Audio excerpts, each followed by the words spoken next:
ውድ ቤተሰቦቼ ባካችሁ በተለይ ምግብ የምትሰሩ እህቶቼ እራሳችሁን ጠብቁ። የሆነ ምግብ ነክ ነገር ስትሰሩ ለራሳችሁ በጣም ጥንቃቄ ማድረግ አለባችሁ ማለት ነው። በተለይ ይሄ የምታዩት ብረት ድስት እውነት ለመናገር በጣም ከባድ ነው ማለት ነው። የብዙዎችን ሕይወት ያጨለመ እንዲሁም ብዙዎችን ህልማቸውን ያጨለመ ነው ማለት ነው።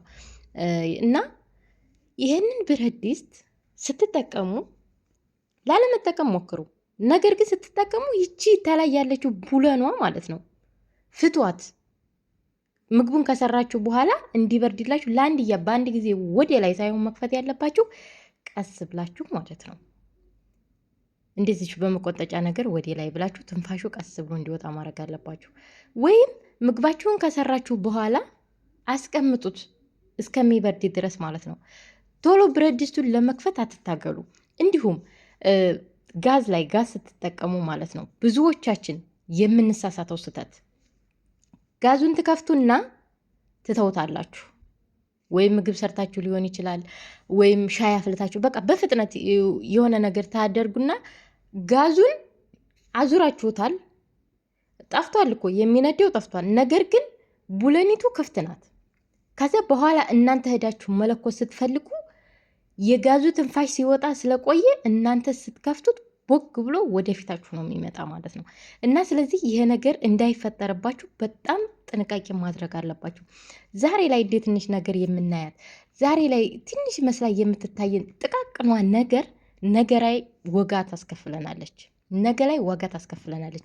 እንዲሁም ልጅ የምትይዙ ልጆች ራሱ ልጅ ስትይዙ ልጆችን ብዙ ፊት ትሰጡና መጨረሻ ላይ አንደኛው በቢላዋ ሲያስፈራራሽ፣ አንደኛው በሆነ ነገር በእስክሪብቶ እንደዚህ እስክሪብቶ ጫፍ ይዞ በብዙ ነገር ያ ሁሉ ሲያደርግብሽ ለመዳብሽ ሂደሽ እናገራለሁ እንዲህ እላለሁ ትይዋለሽ። ሂደሽ ስትነግሪያት አንቺ ራስሽ ነሽ ስትጫወች ያሳየሽው ነው የምትልሽ። ስለዚህ ለልጆች ፊት አትስጡ። እኛ እዚህ ጋር በለት የማንኛውም ሰራተኛ ስራ ቢሆን ማለት ነው። ምሳሌ ኩሽና የምትሰራ ጧት ማለዲያ 6 ሰዓት ትነሳለች። አረፈዴ ከተባለ እንዲሁ 6 ሰዓት ተውትና 5 ሰዓት ተኩል 5 ሰዓት ትነሳና እስከ 8 ሰዓት ድረስ ትምህርት ቤት ለሚሄደው ምግብ ትሰራለች። ቤት በልተው የሚሄዱት በእንትናቸው በቦርሳቸው ይዘውት የሚሄዱት ያንን ምግብ ትሰራለች። ያም ምግብ ትሰራና እንደገና ለተኙት ደግሞ መልሳ ሌላ ቁርስ ትሰራለች። ያንን ታቀርባለች። ያንን በልተው ሳታነሳ ምሳ መስሪያ ሰዓቷ ይደርሳል። መልሳ ምሳ ሰዓት ያንን ምሳ እየሰራች ወይ ትምህርት ቤት ልጅ አምጪ ትባላለች፣ ወይ የሚታጠብ ልብስ ሊኖር ይችላል፣ ወይ የሚጸዳ በቃ ከዛ እንዳለች ያ ምሳ ተሰርቶ ያልቃል። ቁርሷን ራሱ ሳበላ ማለት ነው። ያንን ምሳ ደግሞ ታቀርብና የበሉበትን ሳህናውን ሳታነሳ ሰውነቷ እንደዛለ መቅሰስ መስሪያ ሰዓት ይደርሳል። ያንን መቅሰስ ስትጨርስ ደግሞ እራት መስሪያ ይደርሳል። እና ስለዚህ የሁላችንም ህይወት እንደዚህ ነው። ሁላችንም በእንደዚህ ሁኔታ ውስጥ ሆነን ነው እየሰራን ያለ ነው። ነገር ግን እንደዚህ ተቻኩለን እንደዚህ እየሰራን ራሱ ራሳችንን መጠበቃችንን አንርሳ። ለራሳችን ጥንቃቄ ማድረጋችንን አንርሳ። ነገ ጉፋን ይዞን 2 ቀን ብንተኛ ማለት ነው በ3ኛው ቀን ከቤት አባረረናለች። እሷ የምትፈልገን ለስራና ለስራ ብቻ ነው።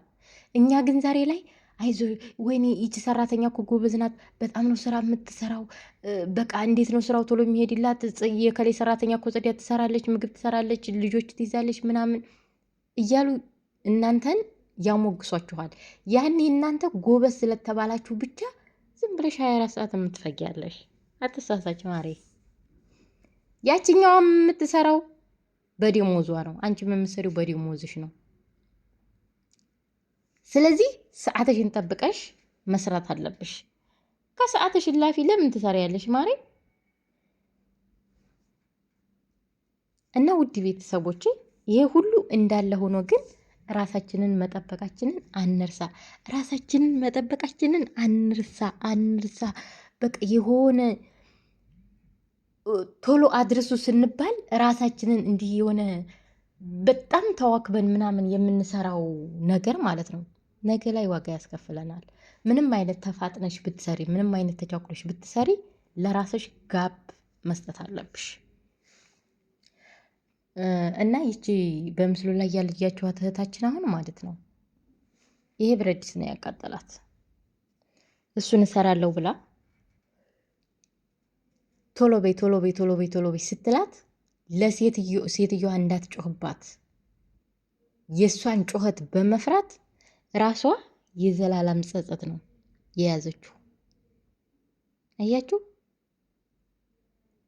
እና ስለዚህ ነገ ዋጋ የሚያስከፍለንን ነገር ዛሬ ባናረግላለሁ። እንዲሁም ደግሞ ብዙ ጊዜ መዳም ቤት ስንሰራ የተለያዩ ቪዲዮዎች ስንሰራ የራሳቸውን ቤት መቀረጽ እንደማይቻል ታውቃላችሁ። ራሳቸውን መቀረጽ እንደማይቻል ታውቃላችሁ። ፎቶቻቸውን መፖሰት እንደማይቻል ታውቃላችሁ። ነገር ግን ለመፌመስ ወይም ታዋቂ ለመሆን ብለን የተለያየ ነገር መዳሜ እንደዚህ ሆነችብኝ፣ መዳሜ እንዲያረገች ምናምን ብለን ቪዲዮ የምንሰራ ልጆች ጥንቃቄ እናድርግ። ምክንያቱም ያ ቪዲዮ ብዙ ሰዎች ጋር ተደራሽ ከሆነ መዳም ጋር ይደርሳል። መዳም ጋር ሲደርስ ደግሞ ዋጋ ያስከፍለናል። ዋጋ የሚያስከፍለንን ነገር ባንሰራ እላለሁኝ። ውድ ቤተሰቦቼ አብሽሩ፣ ሁሉም ነገር ያልፋል፣ የማያልፍ ነገር የለም። ዛሬ ላይ የጨለመው ነገ ላይ ብርሃን ሊሆንልን ይችላል።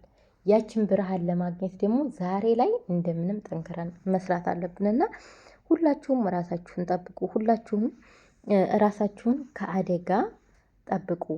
ምግብ የምትሰሩ ልጆች የምትይዙ፣ ጽዳት የምታጸዱ፣ ጽዳት ስታጸዱ የተለያዩ ሽታ ያላቸው እንትኖች ዲቶሎች፣ ክሮሎክሶችን ስትጠቀሙ በተቻላቸው አቅም ማክስ ታለ ማክስ መልበስ፣ ማክስ ተለለ ደግሞ በሸራባችሁ ራሳችሁን ሸፍናችሁ ነው ያን ነገር መስራት ያለባችሁ። ዛሬ እንደ ትንሽ የምናያት ሽታ ነገ ላይ ልባችን ላይ ትጠራቀምና ሀገርሽ ስትገቢ አስምነው ትባያለሽ።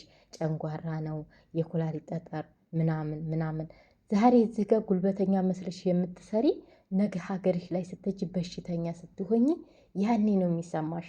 ዛሬ ግን በቃ አዲስ በአዲስ ገና የወጣትነት ጉልበትሽ ስለሆነ አይሰማሽም። በቃ አንቺን ጀግና ናት እሷ፣ ጥሩ ስራ ነው የምትሰራ፣ ቶሎ ቶሎ ነው የምትሰራ ምናምን እንደዛ ስትልሽ ብቻ አንቺን የጠቀመችሽ መስሎሽ 24 ሰዓት የምትፈጊ እህቴ፣ እባክሽ ለራስሽም አስቢለት። ለወደፊት ህልምሽ የወደፊት ህልምሽን ለማሳካት ጤነኛ መሆን አለብሽ። ስራሽን እየሰራሽ ስራሽ እንዳለ ሆኖ ነገር ግን ራስሽን በጠበቀ መልኩ ብትሰሪ እላለሁ። ውድ ቤተሰቦች ሁላችሁንም እግዚአብሔር ከክፉ ነገር ይጠብቃችሁ። ራሳችሁን ጠብቁ እላለሁ። ወዳችኋለሁ፣ አከብራችኋለሁ። በሌላ ቪዲዮ እስከምንገናኝ እግዚአብሔር አምላክ ሀገራችንን ሰላም ያደርግልን። ባይ ባይ።